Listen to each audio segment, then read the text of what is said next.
ঘরোয়া রান্না ও ঈদ ব্লগে সবাইকে স্বাগত জানাই। আজ সম্পূর্ণ নিরামিষভাবে পটল আর মুগ ডাল দিয়ে একটা রেসিপি বানিয়ে দেখাবো। চলুন তাহলে রেসিপিটি শুরু করা যাক। তার জন্য এখানে 6খানা পটল নিয়েছি আর পটলগুলো এইভাবে ছাল ছাড়িয়ে নিয়েছি। মাঝখানে অল্প ছাল রেখে এইভাবে কেটে নিয়েছি আর দুই দিকে এইভাবে কেটে নিয়েছি। পুরোপুরি কাটা যাবে না, মাঝখানে কিছুটা গ্যাপ রেখে দুদিকে এইভাবে কেটে নিয়েছি। প্রত্যেকটা পটল এইভাবে কেটে ধুয়ে পরিষ্কার করে নিয়েছি। আর এখানে 1 বাটি মুগ ডাল ভালো করে ধুয়ে পরিষ্কার করে নিয়েছি। গ্যাস অন করে কড়াই গরম করে তাতে সরষের তেল দিয়ে দিলাম। সরষের তেল দিয়ে দেওয়ার পর লবণ আর অল্প হলুদ গুঁড়ো দিয়ে ভালো করে মিশিয়ে নেব। ভালো করে মিশিয়ে নেওয়ার পর এখানে পটলগুলো এক এক করে দিয়ে দেব। পটলগুলো দিয়ে দেওয়ার পর ভালো করে নাড়াচাড়া করে নেব। মিডিয়াম টু লো ফ্লেমে পটলগুলো এইভাবে নাড়াচাড়া করে নিয়ে হালকা লাল করে ভেজে নিতে হবে। আমার এই রেসিপি আপনাদের ভালো লাগলে অবশ্যই একটা লাইক দেবেন আর কমেন্টে জানাবেন। এখানে দেখুন পটলগুলো ভাজা হয়ে গিয়েছে, এবার এগুলো তুলে নেব। তুলে নেওয়ার পর ওই তেলের মধ্যেই দিয়ে দেব কালো জিরা আর দিয়ে দেব গোটা জিরা 1/2 চা চামচ করে, আর দিয়ে দিলাম 2 গোটা শুকনো লঙ্কা আর গ্রেট করা আদা 2 চামচ, আর দিয়ে দিলাম হিং।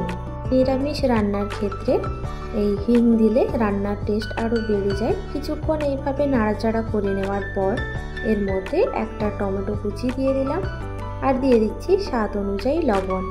দিয়ে দেওয়ার পর আবারও ভালো করে নাড়াচাড়া করে নেব টমেটো নরম হয়ে আসা পর্যন্ত। এখানে দেখুন টমেটো নরম হয়ে গিয়েছে। এই পর্যায়ে গুঁড়ো মশলাগুলো দিয়ে দেব।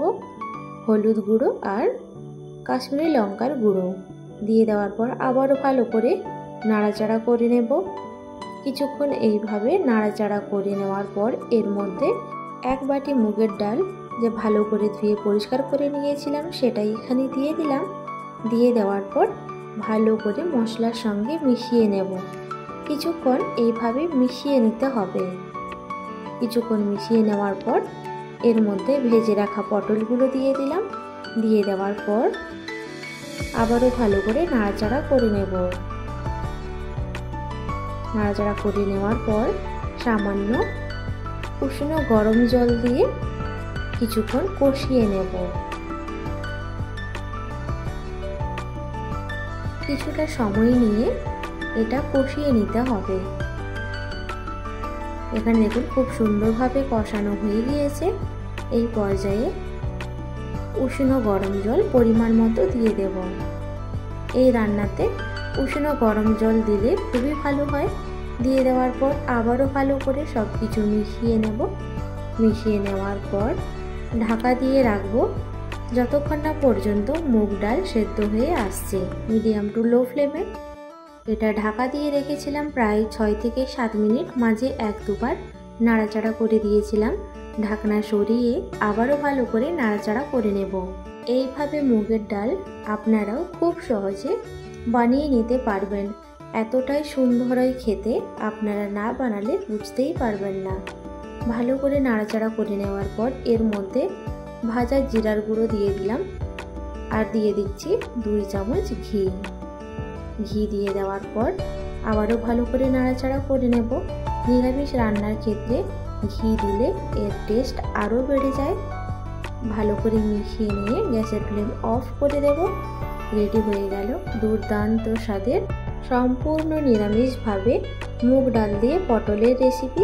আমার এই রেসিপি আপনাদের ভালো লাগলে অবশ্যই একটা লাইক দেবেন আর কমেন্টে জানাবেন। আজ তাহলে এই পর্যন্ত, দেখা হবে নতুন একটা রেসিপি নিয়ে। সবাই ভালো থাকবেন, সুস্থ থাকবেন।